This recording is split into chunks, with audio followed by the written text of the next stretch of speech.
All right. Blue-white god. So something that I've mentioned from time to time is that in addition to submitting specific deck lists, something that I also allow people to do on the channel is you can submit what I call a build-around submission. You can tell me card, subset of cards, idea that you'd like to see a deck construct around, and if I approve it, I'll take a crack at it. This build-around submission was specifically for Heliod, the Sun-Crowned here, to be paired with Arcanist Owl. So Owl says, when it enters the battlefield, look at the top 4 cards of your deck, reveal an artifact or enchantment from among them to put in your hand and put the rest on the bottom. So something this card does that's really neat is because it provides 4 devotion, it alone activates both Heliod and Thassa here. So what I decided to do was build a white devotion with a small blue splash here for Thassa to get us some enter the battlefield effects going on. And then I decided to splash in some other good blue enchantments. We've got Cavalier and Conqueror's Death here at the top end. We've got Archon with the myriad of enchantments because we want Arcanist Owl anyways. So let's go ahead and hop on some matches with this, see how it goes. Don't really have any kind of expectations going in here. Just have a good kind of core theme with cards that are somewhat reasonable and work a little bit together. Interested to see how this one plays out. This is a first draft, so good chance we do a little bit of iterating on it.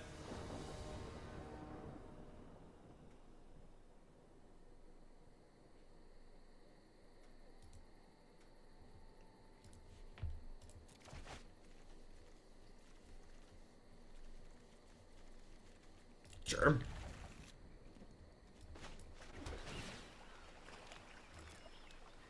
And something fun to note with Cavalier of Dawn too is that Cavalier of Dawn can target your indestructible permanents and you still get the 3/3 out of them.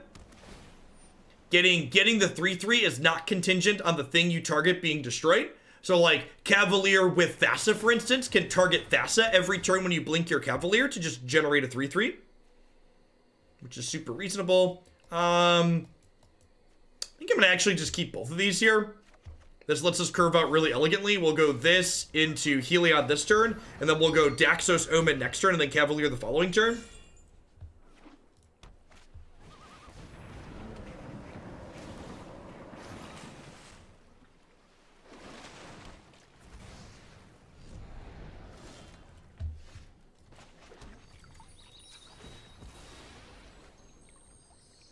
What happens to Buttigieg's votes now that he's dropped? I believe he gets to direct them to vote for Biden, from my understanding, right? No, I don't think they go in. I don't think they go in the garbage. That's not true, right? I'm pretty sure he gets them he gets to direct them to vote for who he wants them to vote for, right? I also don't think they're obligated to vote for who he directs them to vote for, but I believe they generally do.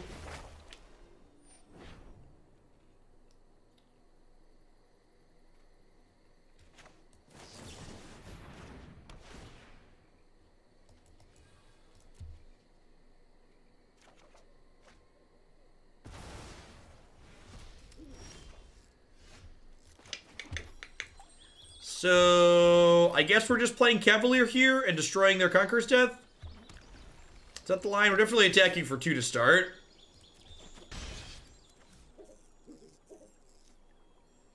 I could also Cavalier kill my own Omen of the Sea. That's actually probably the line. Let's get aggressive.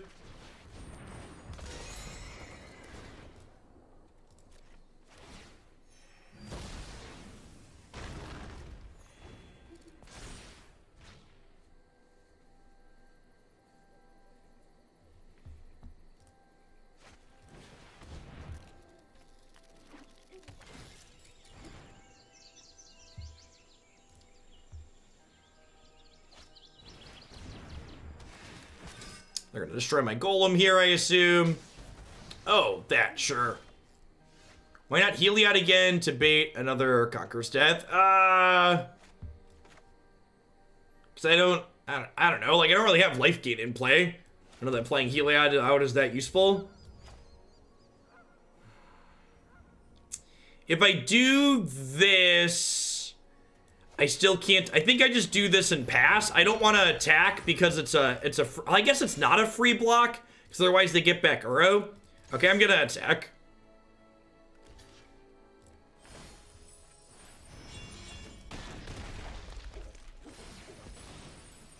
If they didn't have Uro in their bin, I would just hold there. But because they have Uro, I want to make them choose between Uro and Night coming back.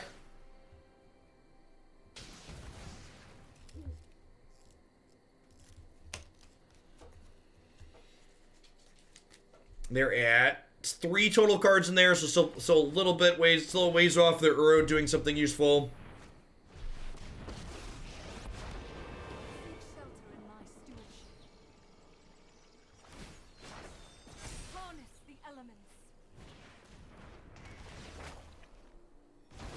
Yep. It's possible that there's enough of this deck that our current opponent is playing on the ladder right now that I should just have all 4 of my Conqueror's Death in the main deck. That card's very, very good in this matchup, and Banishing Light is pretty poor.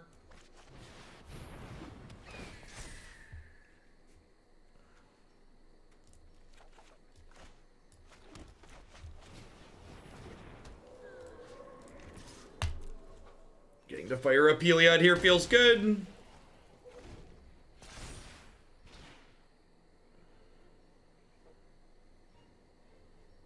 I don't know what that card does, and as always, if you have a card recommendation, don't just say, would you play X, Jeff? Because obviously the answer is like, I wouldn't play it, that's why it's not in my deck. Instead, you should say, Jeff, your deck has this problem, and it gets solved by this card. Be problem solution based. Identify a problem that our deck has, and then tell me how your suggestion is a solution to solving that problem.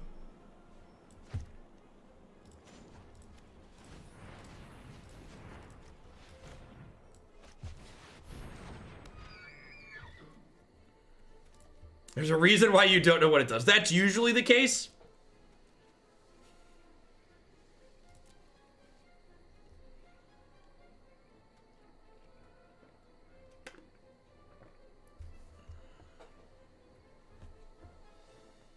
I think I'm just passing here. Like, pressuring this doesn't even do anything, because you're just going to get this turn.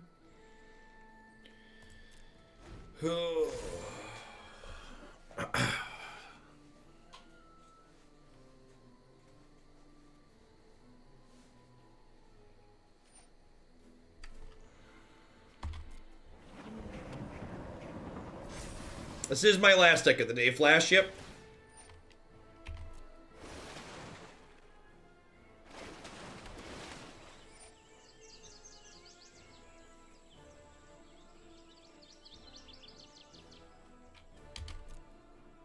So, the way Trample and Protection work is you have to assign damage equal to the protection creature's toughness, and then the rest tramples over.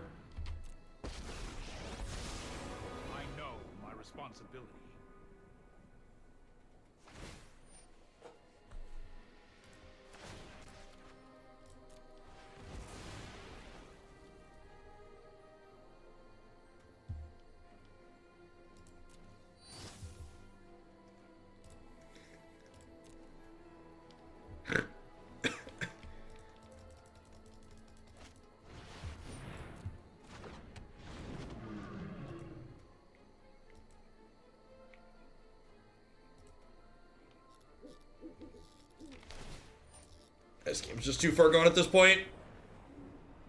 They're not attacking with Grace's CO.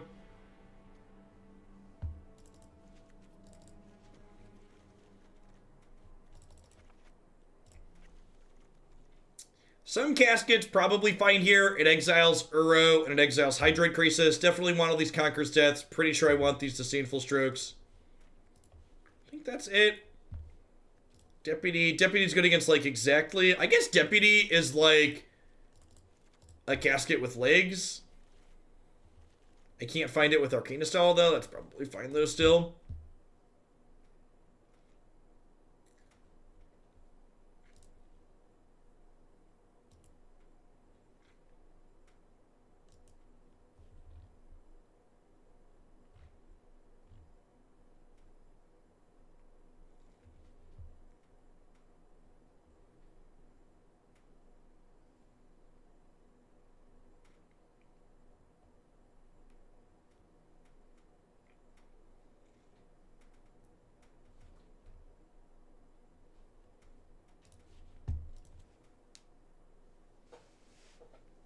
Match 1, Game 2, Pathfinder.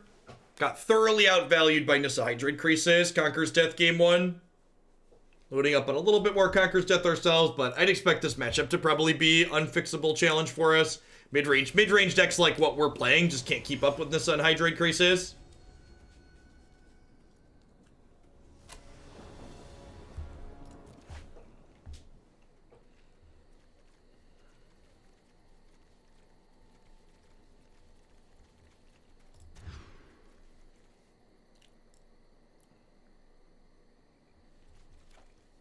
Guess I keep...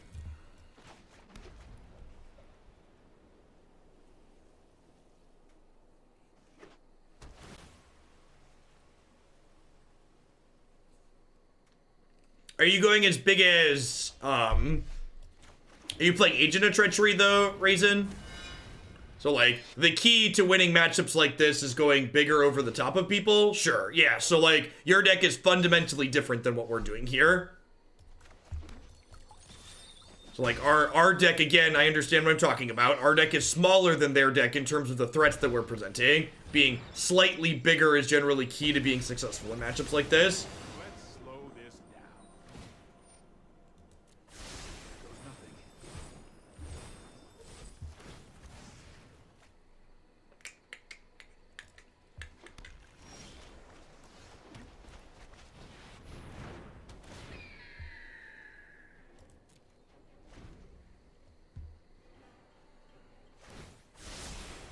Here we go. Feels bad, man. Poor little Hootie.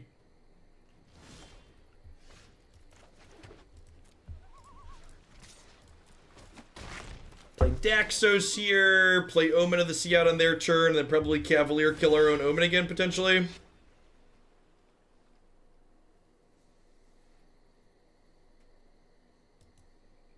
Yeah, Titan deck's definitely my pick for favorite deck in the format at the moment.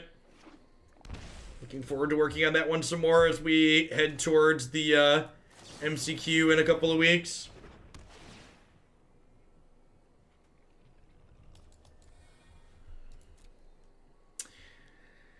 Maybe I keep Hydroid or keep Deputy here in the event of Hydroid Crisis. Doesn't seem unreasonable. I don't really have any enchantments in sight for the other one, though, so... They shocked in a land this turn, right? What does that mean?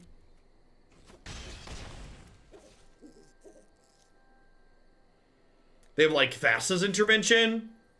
Feels like Thassa's Intervention. Dispute plus a 4-drop, maybe? Dispute double 2-drop? No? Huh? They wanted to Growth Spiral plus Dispute for 3, maybe?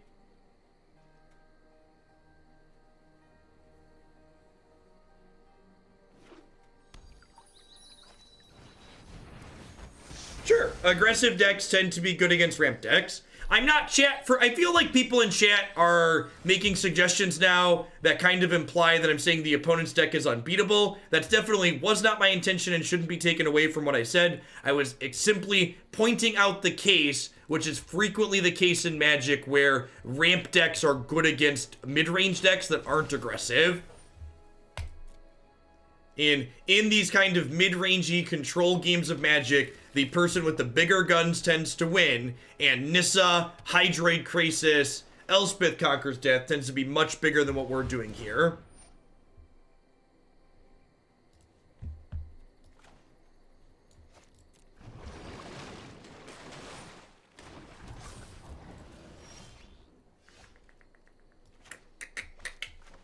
Let's do this and nab the Hydroid Crisis, then hopefully they make like a Nissa or something next turn and we get to stroke it.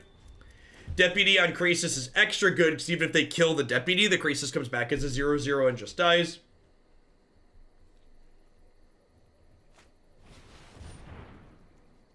I don't think that's strictly true, Esper. Like, if you look at this format as a whole, there are not a ton of mid-range decks in it.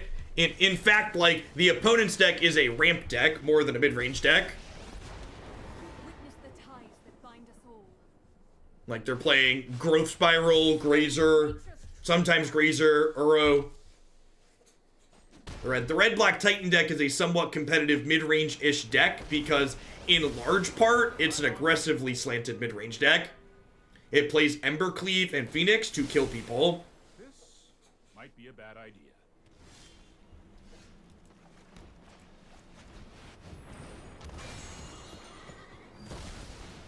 Our ramp decks, not just greedier, big mana, mid-range decks. No, big mana and mid-range are different archetypes.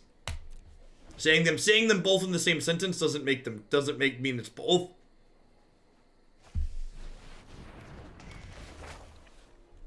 Yeah, feels bad. Ramp decks are defined by the characteristic of they play more than one mana source per turn.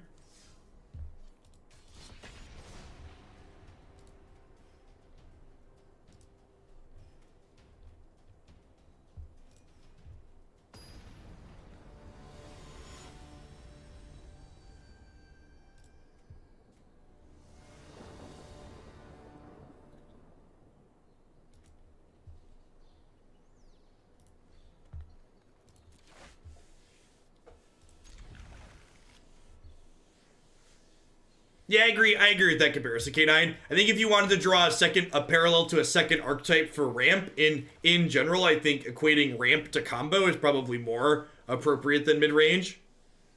What would you classify? Yeah, Temple of Adventures is a ramp deck. It's a ramp deck, and if you wanted a sub-classification within the definition of ramp, it's what I refer to as like an engine deck. Has core pieces that get humming together. Speaking of Temur Adventures,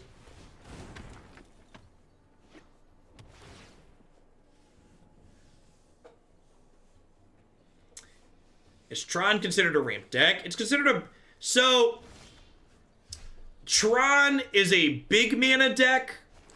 All ramp decks are big mana decks, but not all big mana decks are ramp decks, if that distinction makes sense.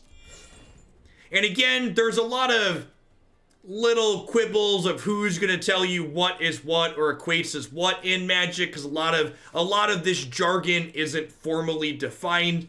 So like what I'm describing here is my opinion on these topics. It should not be taken as the one supreme truth with regard to the topics in Magic the Gathering in general. It's a very good draw. Still turns on Heliod, and it'll trigger with the Owl next turn.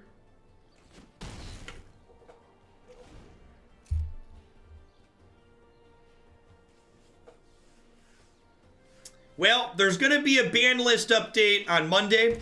Hopefully it's not just a punk fake and there's going to be actual changes and not just like, LOL, here, we're going to change something in Pauper.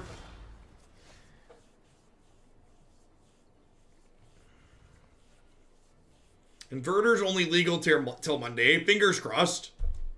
Fingers crossed. Oh, you know what? Maybe I should play this Owl pre-combat to put a 1/1 counter on it. Yeah, I think that's the case.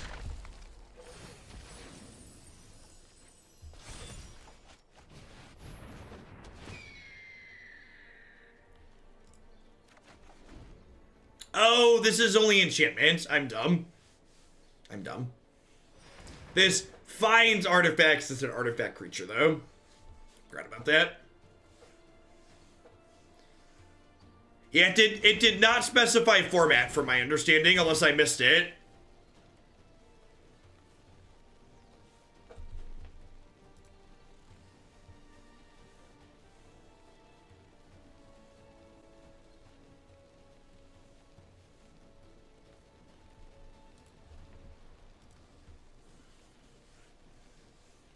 That's a good call. Powering up the Archon makes it not die to Storm's Wrath.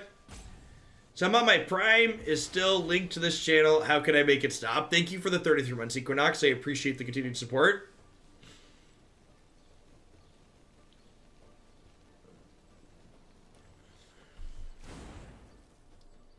So that can get rid of Teferi. How much would it take to boost Black Red Titan up sooner, like tomorrow?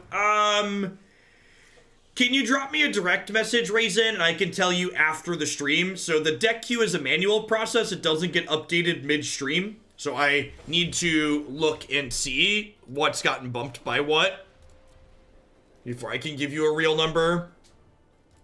If you drop me a DM and say, hey, you want to know what it takes to get it played tomorrow, I can let you know after the stream once I apply everything.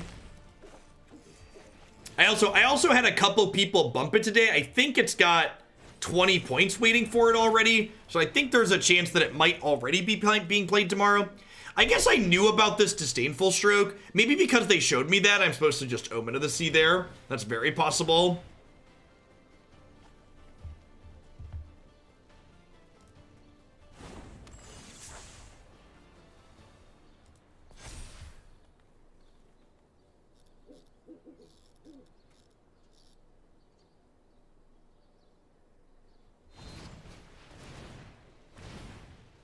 Well, they don't ban historic cards. They only suspend them.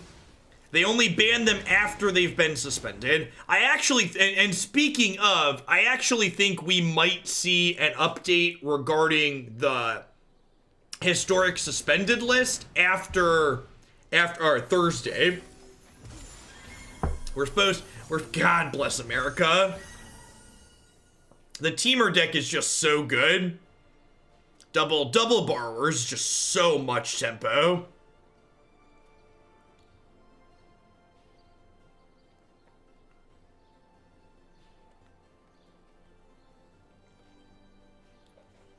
Lot of setback.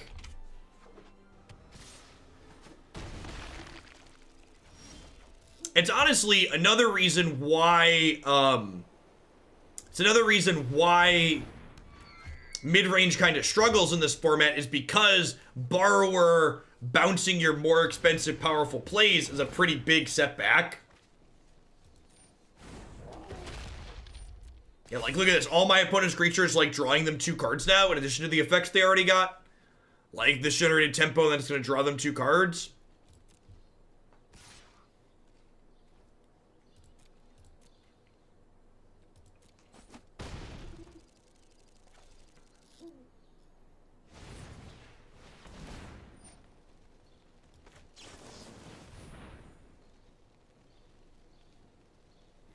I probably should have just done this on my turn. I'm gonna get like double Bone Crusher Gianted and be sad here. They could also just have another Brazen Borrower and they're gonna tempo my things back to my hand here again and make me sad.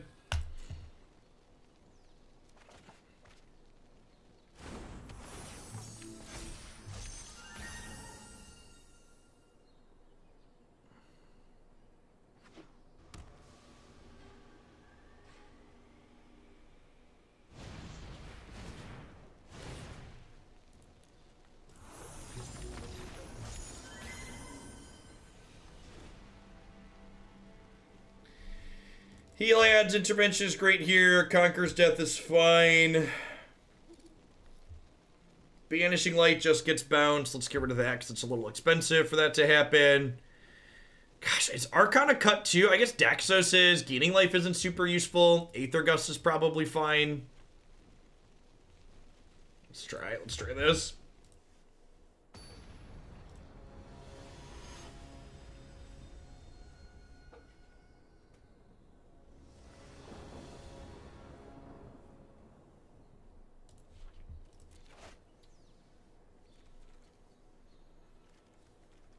Why the sudden explosion of Adventure decks? Because a player playing Teamer Adventures won the 90-ish player DreamHack tournament somewhat recently.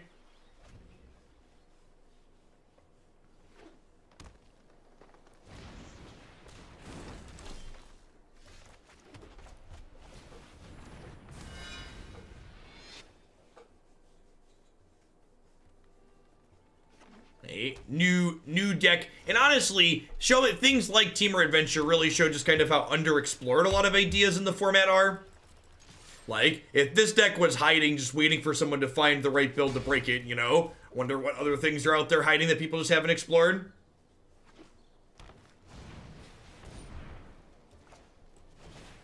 Just gonna go ahead and cast this now. Just use my mana. It gives them another 1/1 down the line, but that's fine. If I Omen of the Sea, I like kinda lose my scry in a way. Huh. Maybe I'm supposed to play Thassa this turn, because Thassa would be active next turn when I play the Owl and should get to attack for 5 or 6? 6, yeah. Yeah, I think that's maybe a missequencing on my part here. I should do this first. Although I guess this is evasive, which has value.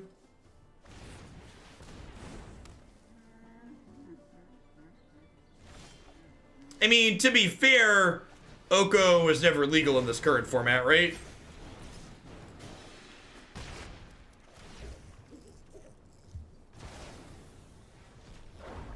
Ooh.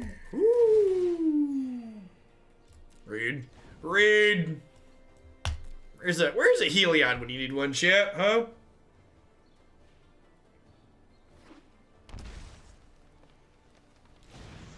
Yeah, that's true. That's true too. The adventure mechanic in and of itself is very powerful, and a lot of these adventure cards are constructed playable all on their own.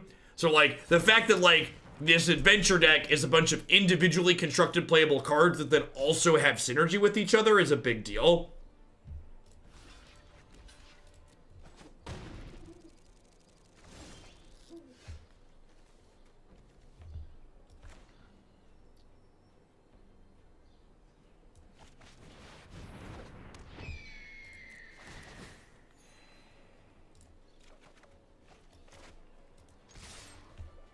Crunch. How's this deck been? Little bit clunky. Not certain our payoff is proportional to make up for some of the lower power level cards that we're playing.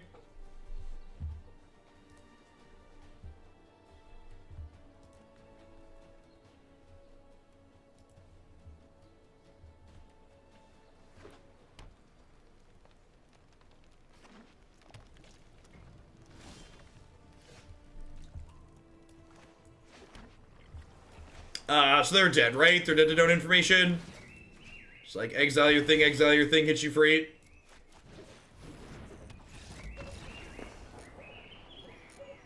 You can also play Life's Bounty, Gift Protection, hits you.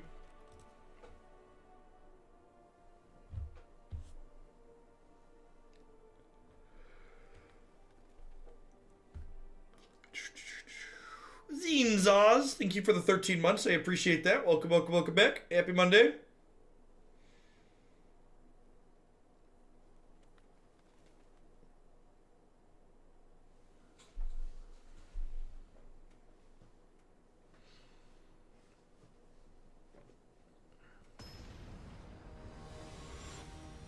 I mean, Owl's been seeing play in Pioneer. I don't know that the devotion payoffs in Standard are good enough to really leverage the Owl appropriately. Like, if you look at the payoffs for blue and white devotion in this format, like, Heliod and Thassa are the payoffs, and I'm not sure that those are good enough in general.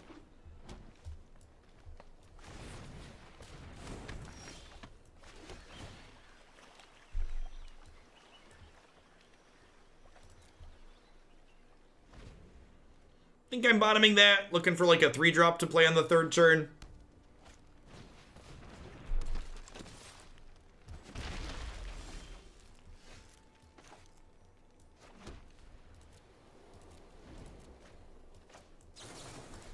Let's gust this now, so I don't draw an extra card this turn.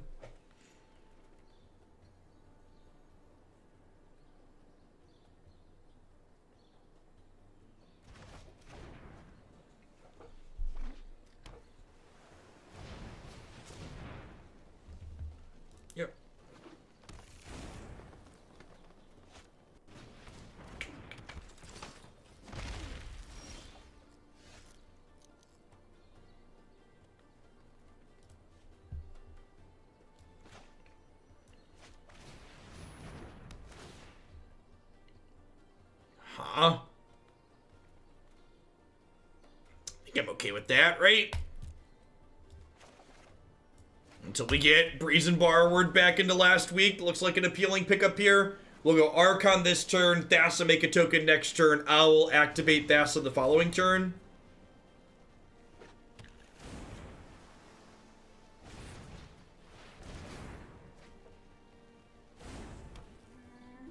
These giants are going to be bearing down on us shortly. That being said, the lifelink from this and the friends he makes could take us a long way here, even with 5/5s beating us down and 7/7s. Hopefully this is just like land 7 drop or just like pass. The problem with passing is if they don't have a land, it means they have 3 spells in their hand, and having 3 spells and nothing to cast here is pretty unlikely.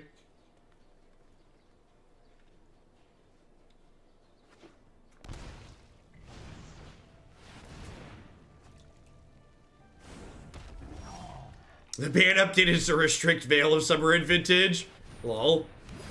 This is actually an incredibly good draw because this triggers Archon, and then Thassa blinks the Life's Bounty to trigger Archon again here. Some reasonable synergy going on here. Little bit of value. Got 9 points of lifelink in the air now.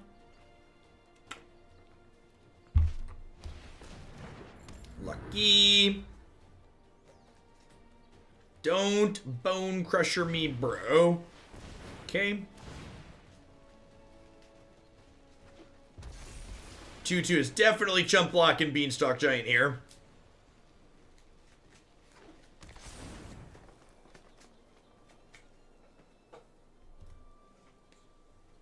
The question is, do they have Borrower or Bone Crusher? If they have either of those cards, we probably lose this race.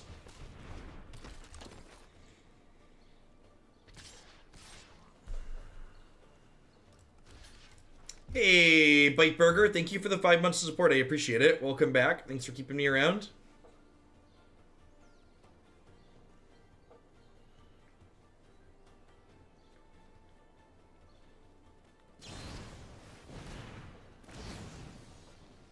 That probably means we're dead. The Sun's Grace is what gives these tokens lifelink. So my ability to race has been severely hampered here.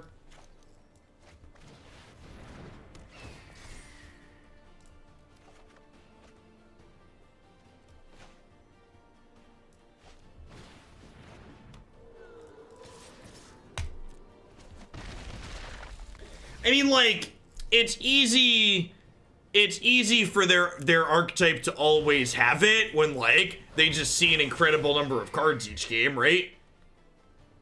Like, always having it is super easy when you're just like, all right, draw more cards, draw more cards, draw more cards.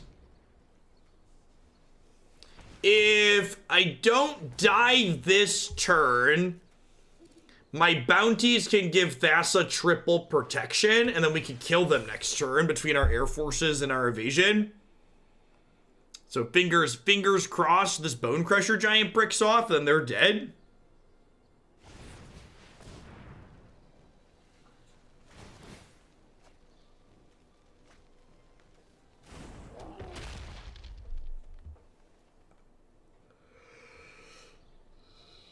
Oh, don't bounce me. Don't do it.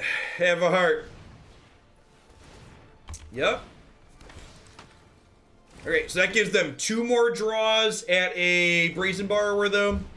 They've yet to play one. They're through 40 cards, or 20 cards. Yeah, Faye lets them live too, right?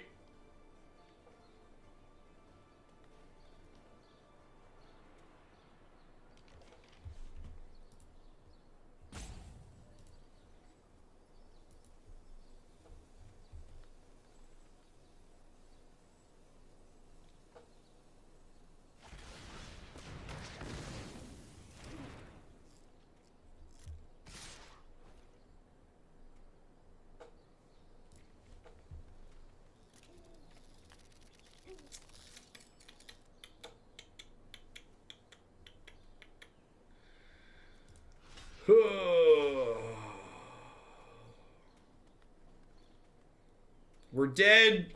I think we're dead, huh? If I block just here, I die exactly.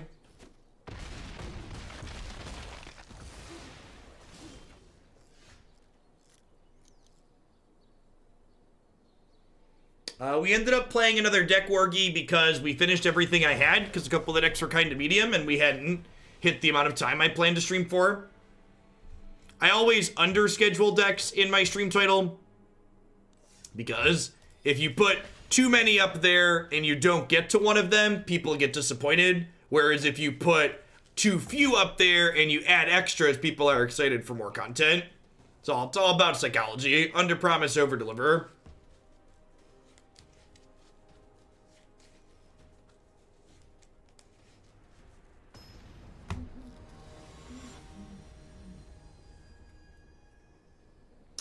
Yeah, we felt competitive there. I know we ultimately ended up taking the loss, but felt like we had tools to be competitive in that match. Whereas like the Bant deck we just got run over.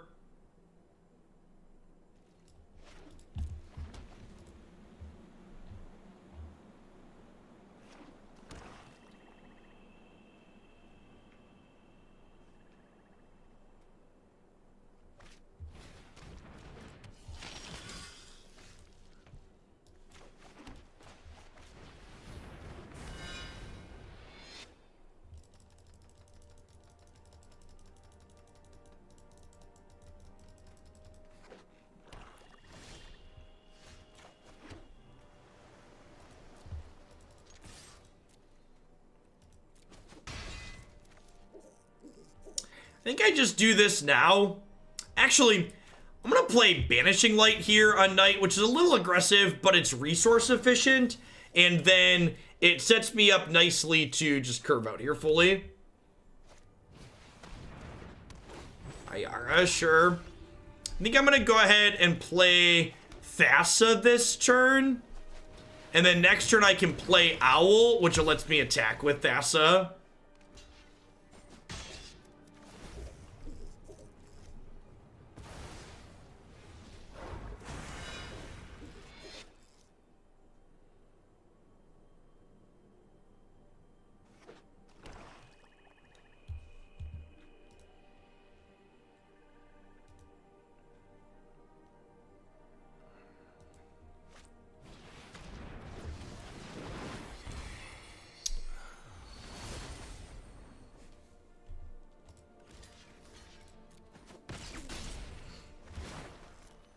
See if they trade Ayara for Daxos here or not.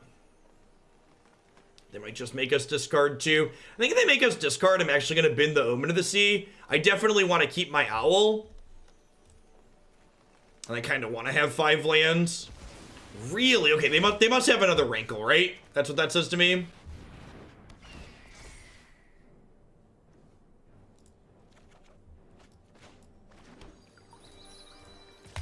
So we get to attack them for 6, and then we get to blink the Owl and draw another card here, hopefully.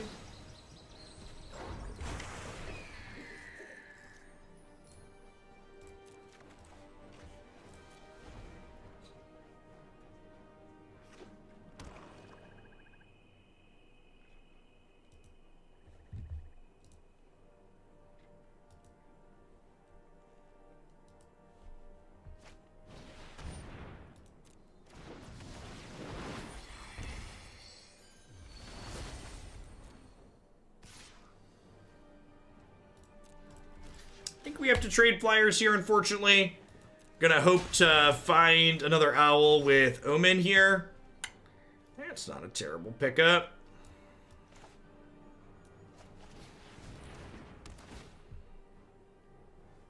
I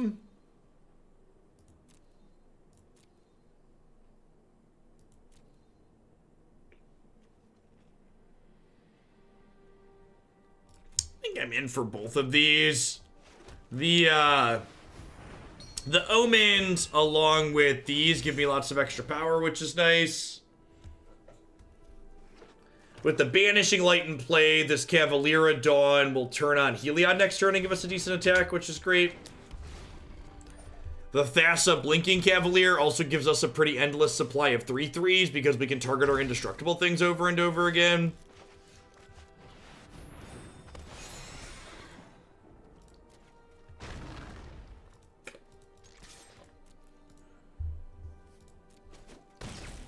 So suddenly a lot of power in play.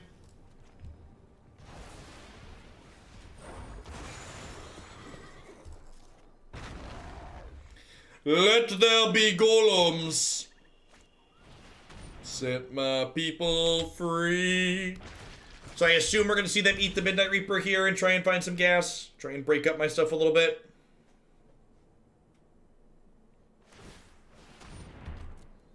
That's, feels like a strange use.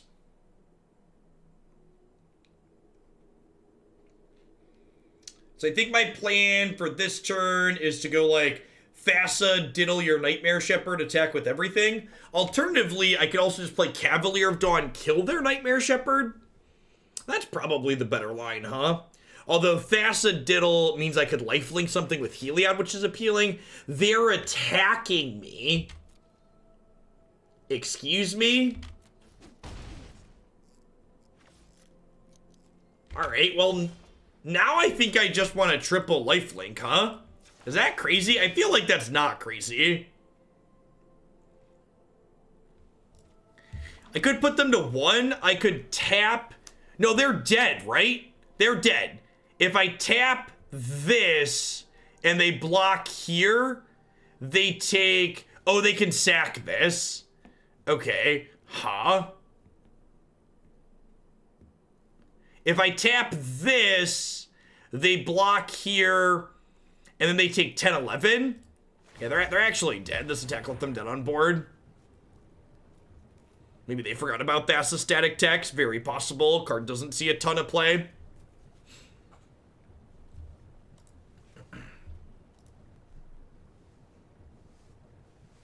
Hey, we did have some good runs today, Fem. I appreciate the half a year. Welcome back. Thanks for keeping me around.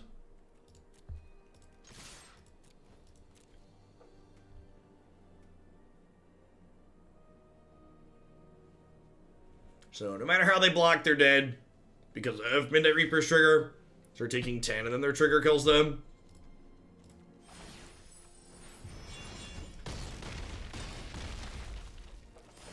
Whee!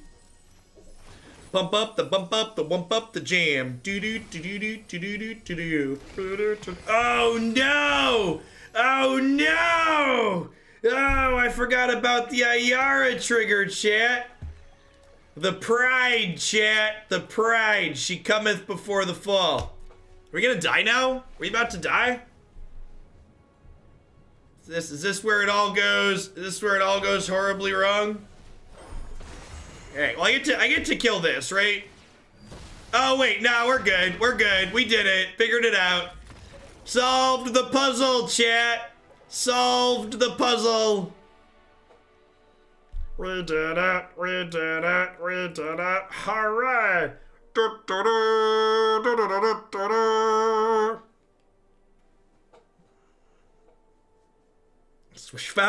Found the lethal. The battle of the static text, ain't that the truth? Alright, what am I trimming here? Pretty sure I want these, I think it's like Banishing Light and 2 Daxos. Yes, you can, Shadow Kid. Getting the 3/3 is not contingent on the thing you target being destroyed. So you can just target your Thassa over and over again when you blink this and get an endless stream of 3/3s. Yeah, that's sweet.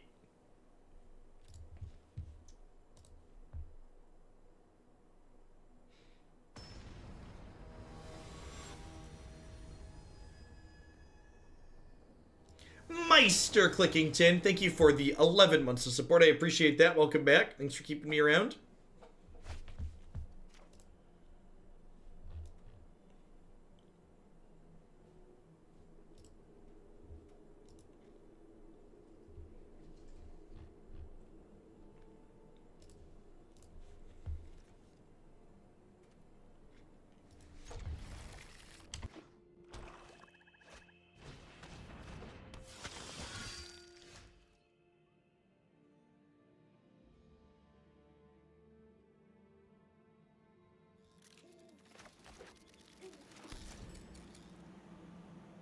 Off to the polls. Going hog wild. Glad to hear you're feeling the burn. How old is Jake? Jake turned 6 in February.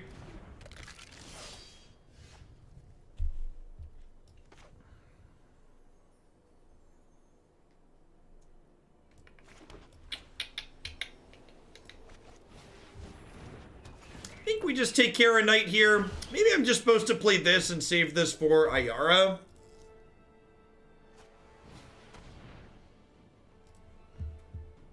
Yeah, super rewarded. To rest this.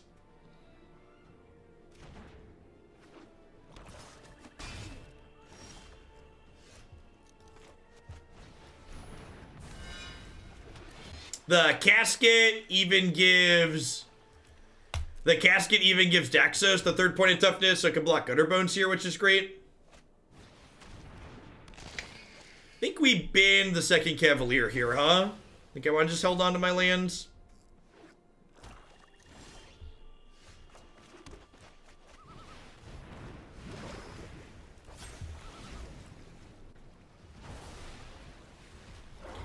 Any chance Master's Placer is good? I feel like I don't have room for Master's Placer. I also feel like Master's Placer is only really good with the 2 copies of Thassa I have, and I'm not even playing 4 of her. Feel like Cavalier works better with Conqueror's Death. Does a little bit more flexibility overall. Yeah, so they're conceding here because this is going to make us the 4/6 plus 2 3/3s. It's going to target Thassa twice. Feels good, man.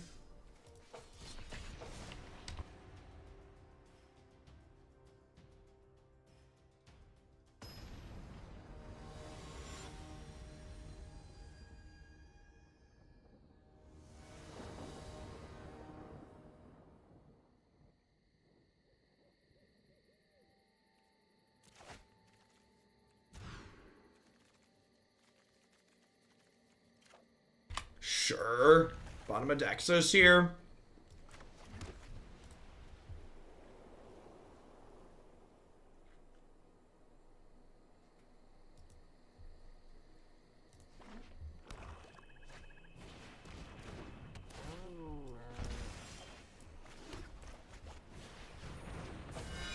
Have a good one, Esper.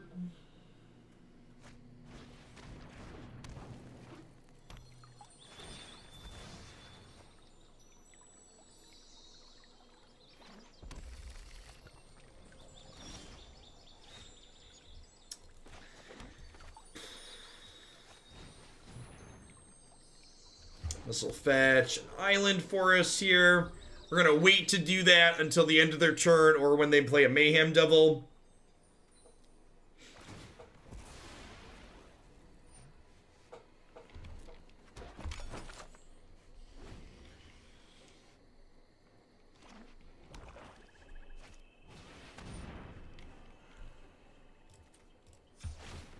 They are unfortunately going to get to kill my Life's Bounty with this Devil and the Cat, but I will get to Banishing Light the Devil before it does any more damage than that.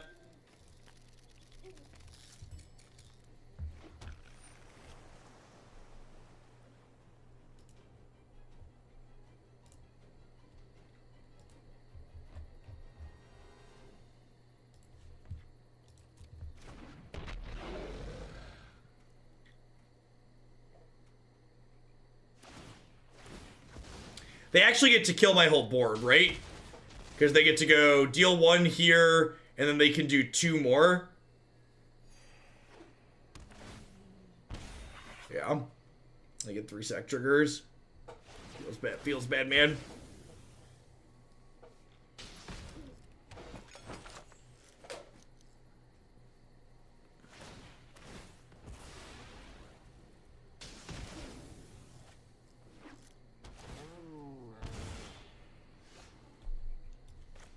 Wash your hands, don't touch your face, Fimmel. You got this. Hey, Reason. Thanks for the sub-gifties. Hope you're having a wonderful Thursday wherever you're at in the world.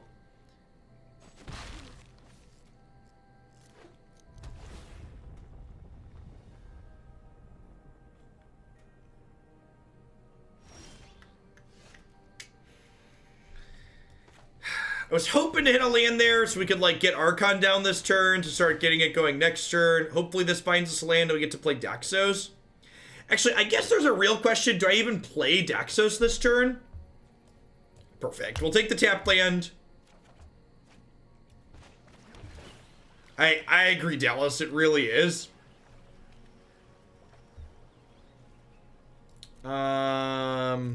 I'm in for that.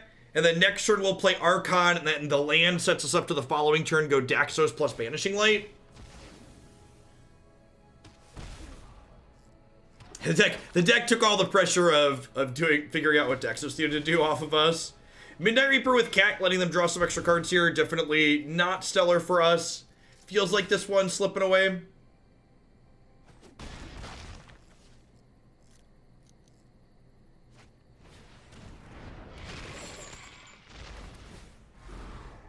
Yeah, Midnight Reaper plus Kroxa is pretty good too.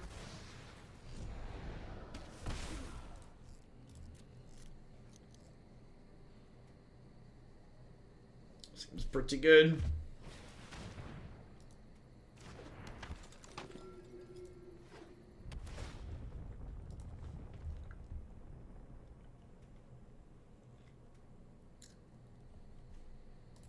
Feels dead. Let's get our cheap removal in our deck here to get some Devours in, among other things.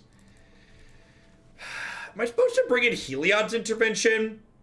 Maybe just one. Like it does tag.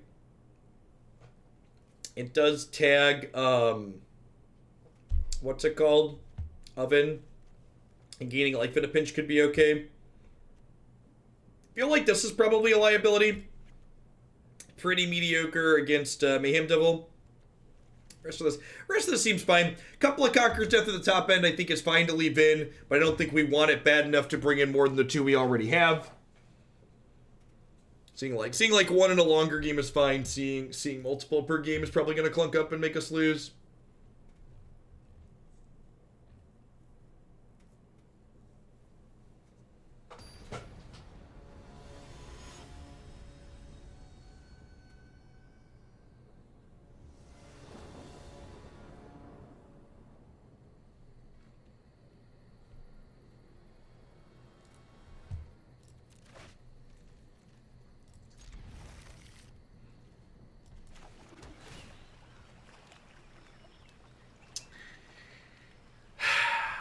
Part of me really wants to bottom that because I would like untapped lands here.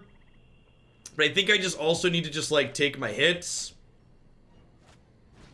This gives me another scry, I suppose. So I can like scry and then I get 2 more draw steps on an untapped land. So ideally perfect. I can curve this into this and attack right away, which would be great.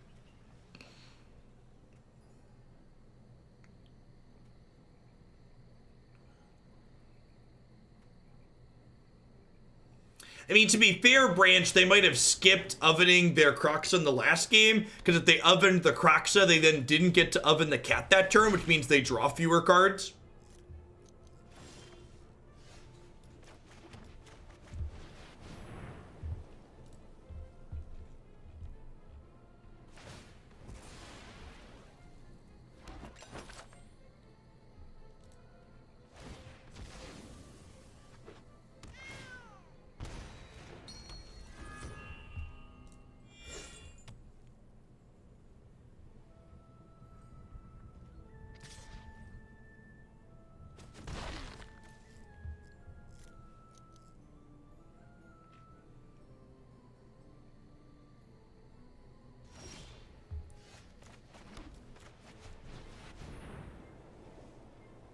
Caca!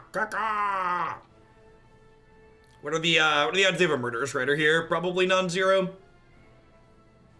If they don't, we get to smack him with Heliod. Wow! Not the black-red enchantment removal, chat. That's so rude. Hey, poor little Heliod, he wasn't doing nothing to nobody. He wasn't even a creature yet. He was so young, chat. Mire Triton's an interesting one. I suppose that's good with Kroxa, huh?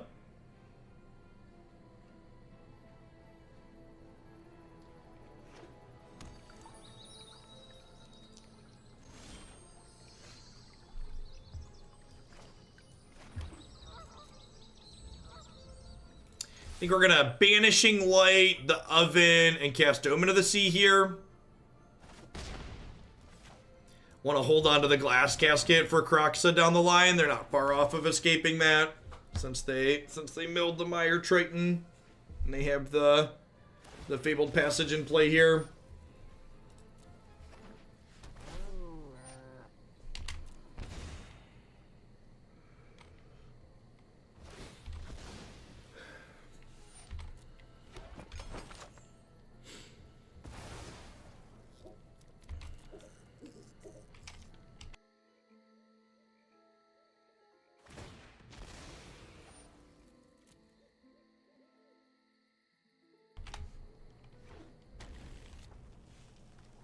Thanks for the quarter of year. Must be that, Max. Welcome back. Needs more cat noises to combat Thursby to swamp it for cats. I don't know about that one. I don't know about that one.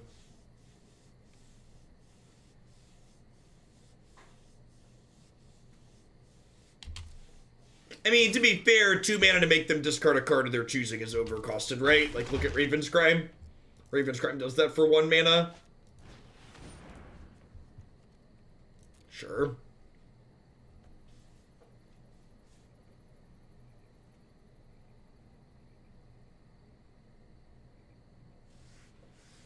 It might take Casket here, because it's our insert of Kroxa, and this is their 6th card for that, right? Oh, only 5th. Need one more.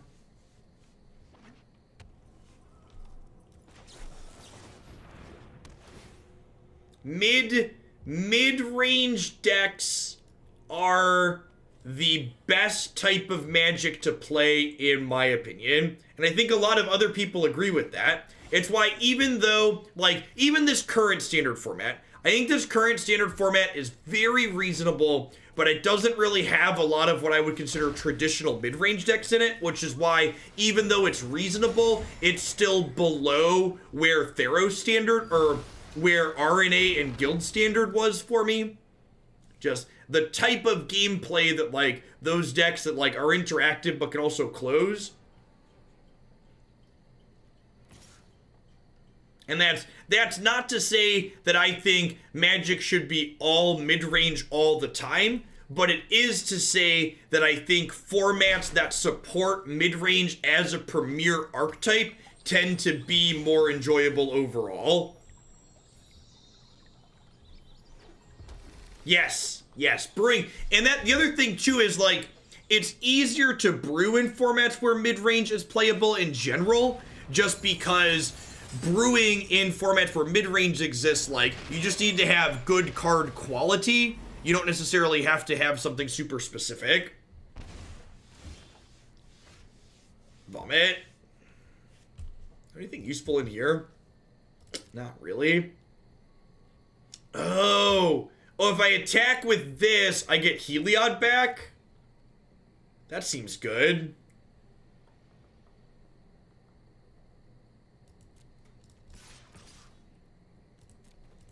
Right, let's get some enchantment back.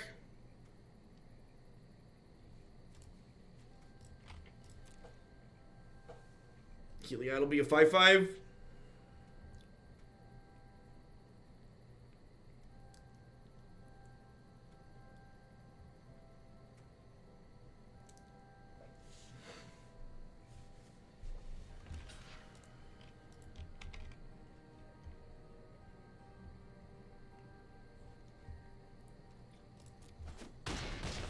Not surprised to see them just jump block there. They don't want me to Kroxa, or they don't want me to Heliod them. I probably want to bin Conqueror's Death here if they attack with this Kroxa, if only because I don't really want to go to 3.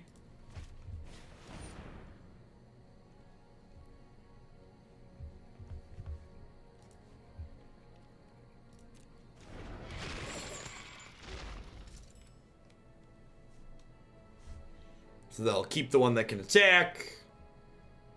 We'll bin Conqueror's Death.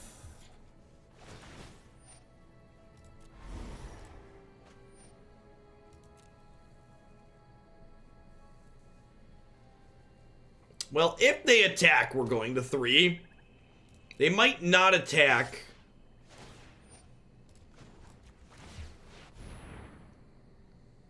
Okay.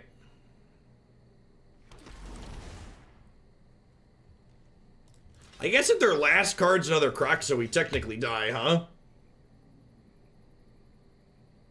They have a removal spell for one of my things.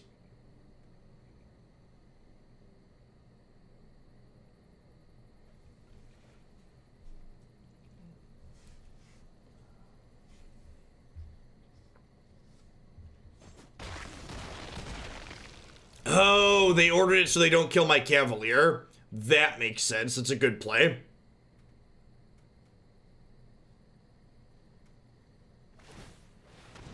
That's a good play on their part.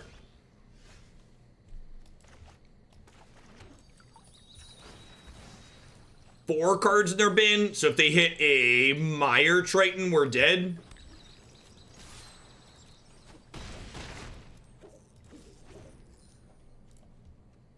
A bunch of cards in their hand. Whoa, Strider, that doesn't do it. Need one more card in there still, right? Yeah, they need 6 total. Looking for a Heliod. Looking for a Heliod. Yikes. Yikes. You hate to see it.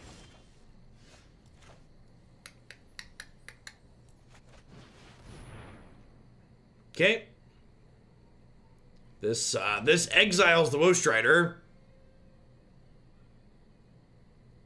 They're gonna get 2 draws at their Mire Triton though, so they chump block the Cavalier. They take 3 down to 4. They draw. They lose 2 down to 2. So they find a way to get 2 cards in their bin, like a Fabled Passage plus an instant or sorcery, or a Mire Triton. We do die to the Croxa trigger. Trying to feed for one more turn here, forcing game 3. Survey says.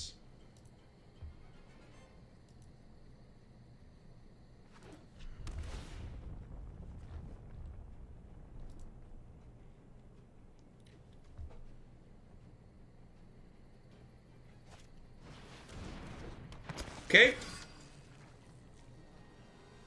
Are you dead yet? Yeah, good thing they're not surveil lands, right?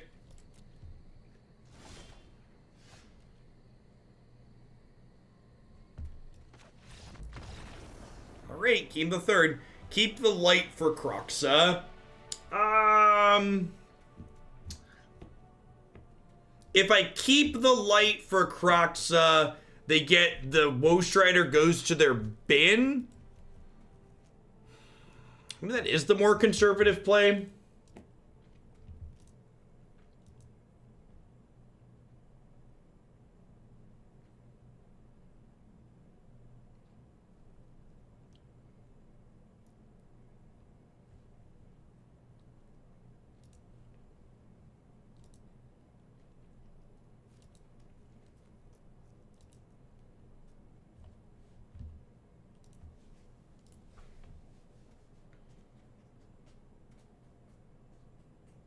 Yeah, if we keep the Banishing Light in hand, it's a spell, so the Croxa trigger doesn't kill us.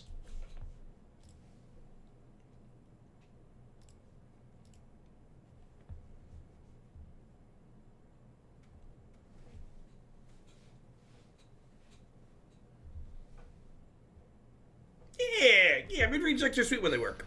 Like we've been talking about.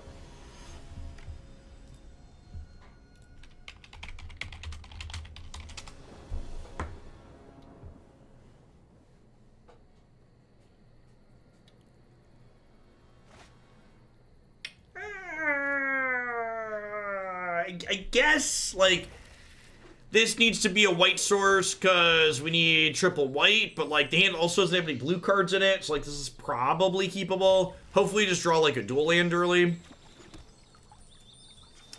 It's gonna fetch now and get my auto pass value in. Hoping to run off, 2 to 3 lands here right away.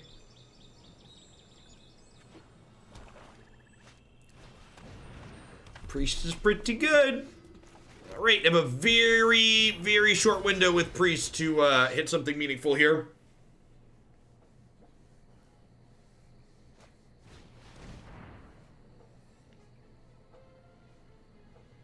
Island Tail's End? Yeah, right? I assume we're going to lose Banishing Light here. And this is our piece of interaction for their board.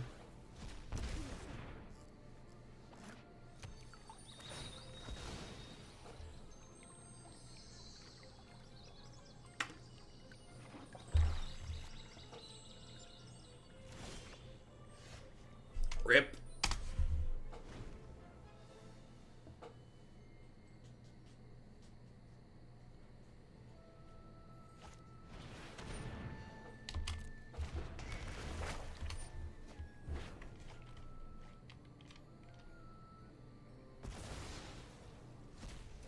Let's get one more in with this one.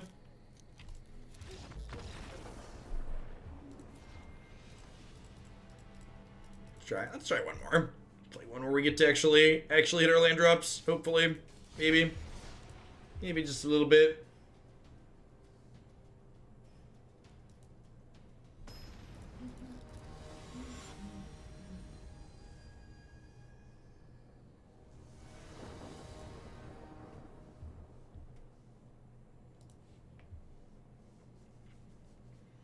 Yeah, it's been reasonable. Like I said, I think the first matchup against Bant isn't really a fair assessment of like what our deck is doing, just because the Bant deck from a theory perspective is just very, very good against the style of deck that we're playing, but we felt reasonably competitive in most of the other games that we've played so far. But like, with like slightly better variance in a couple of key spots, we'd have been in a fine position to do well. Hey, Vitriform, thank you for the brand new Prime support. I appreciate that. Welcome to Hoaglandia. Joke's on you. I wasn't sure if I wanted that life's bounty anyways.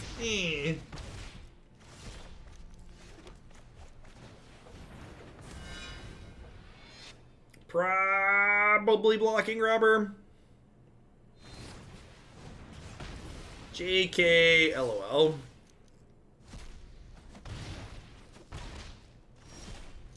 Alright, they're missing lands at least. We'll get to scry with Sea Ordain and potentially set up whatever it is they get to draw this turn. Under the sea, do do do do do do do do do do do do do do do do do.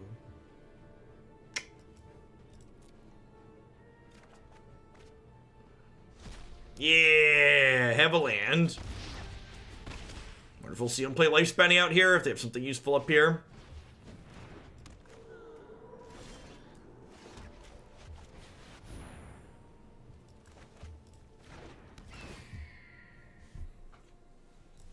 In it to win it.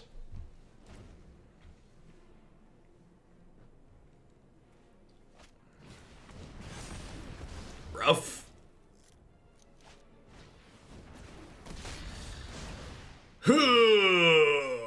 Alright, so we're taking 6 here, down to 4.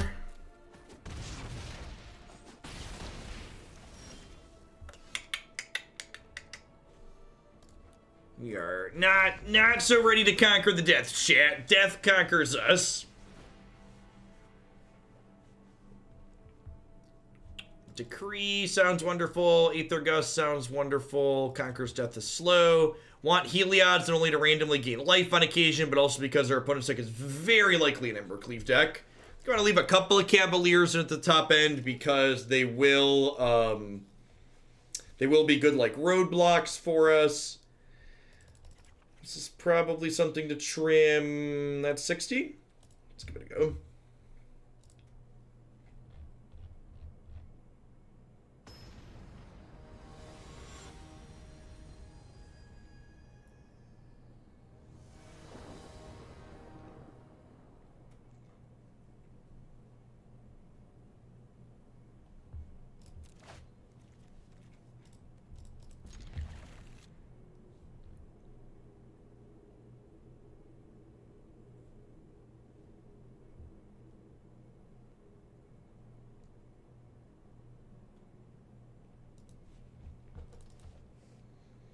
Yeah, I agree, Pathfinder. We don't really have enough, like, high-quality key cards to protect with Life's Bounty. I just wanted more enchantment creatures that I could blink with Thassa. But maybe it's just too low quality. I'm just like playing bad cards for the sake of being on theme. Maybe replacing it with something that's individually more powerful would be better. To Harlequin and Rulan, I appreciate the support. Welcome back.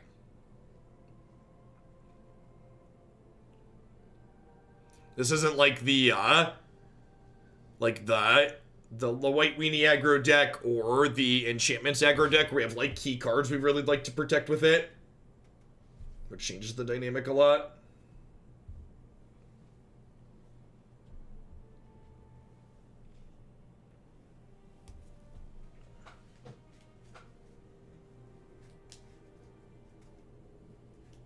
Loving the Croxa deck, just had someone try to Spyglass. And I mean, that's a legal play.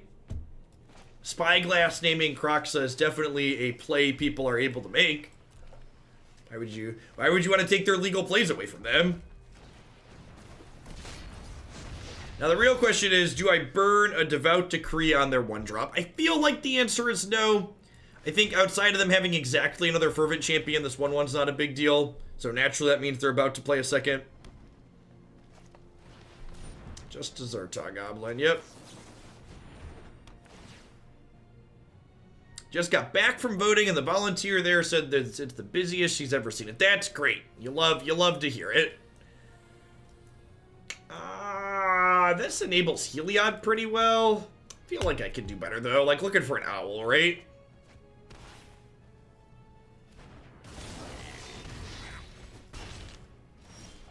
The metric I saw on Texas last night said that they had 2.1 million people cast early votes in Texas this year, and in 2016 they had 1.6 million people vote in total. So that's promising.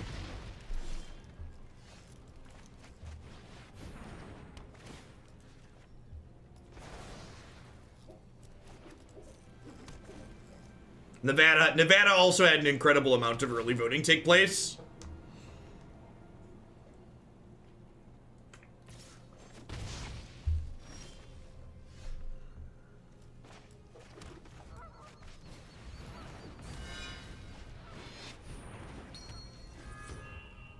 Yeah, and again, I know it's really easy, and like even I feel myself fall prey to it a little bit, to like think that things are hopeless and that nothing's really ever going to change. But remember, the age of social media in which we're living really amplifies negativity, and it can be hard to find things that really are positive that are happening in it sometimes.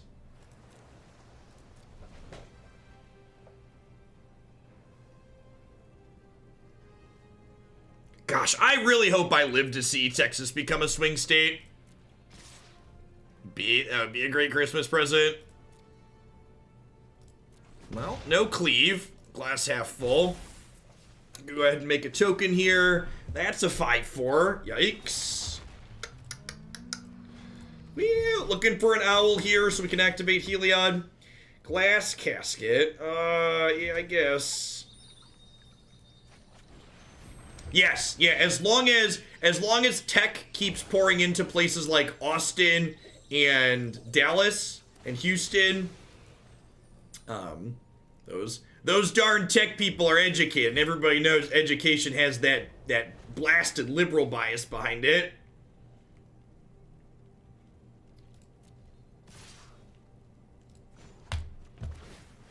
All right, I think the plan here is double block the Fervent Champion.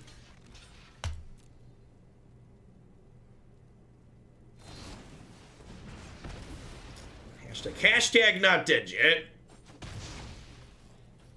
Hoping for an owl. One more shot here.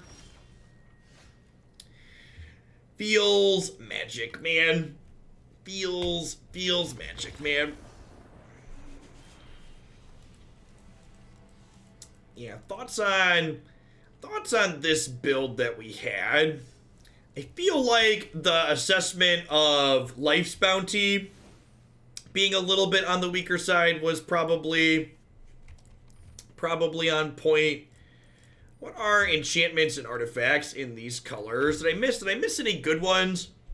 I feel like I hit a lot of the key ones. Maybe we were just supposed to be playing Birth. Maybe we were just supposed to be playing Birth. That was what I looked at and considered. The problem with Birth is it doesn't stick around to leave Devotion in play. Yeah.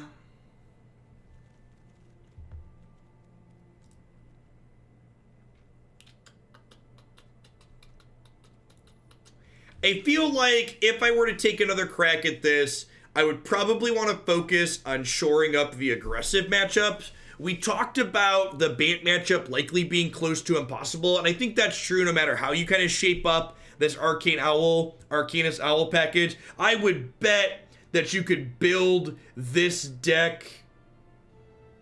I bet you could build this deck in a way to be good against the aggressive decks, but I don't think you could build it in a way to beat Bant.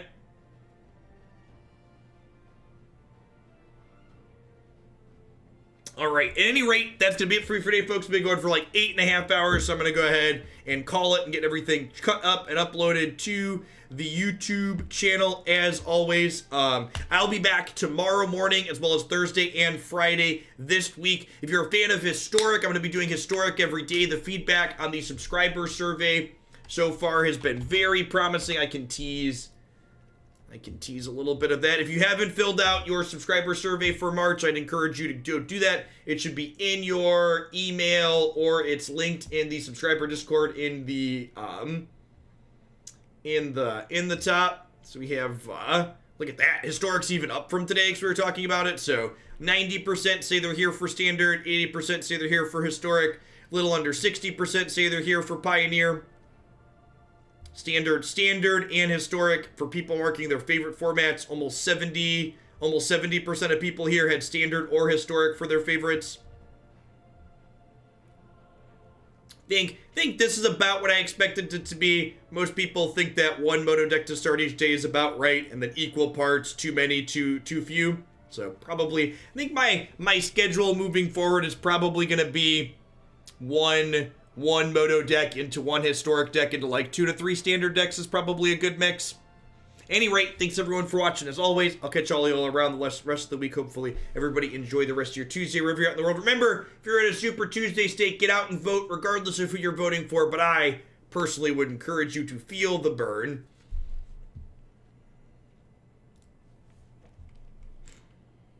We actually had an incredibly small number of people that didn't know about my website. So 8 people out of almost 600 responses didn't know about the website, so that's good. I feel like I've done a pretty appropriate job of plugging that.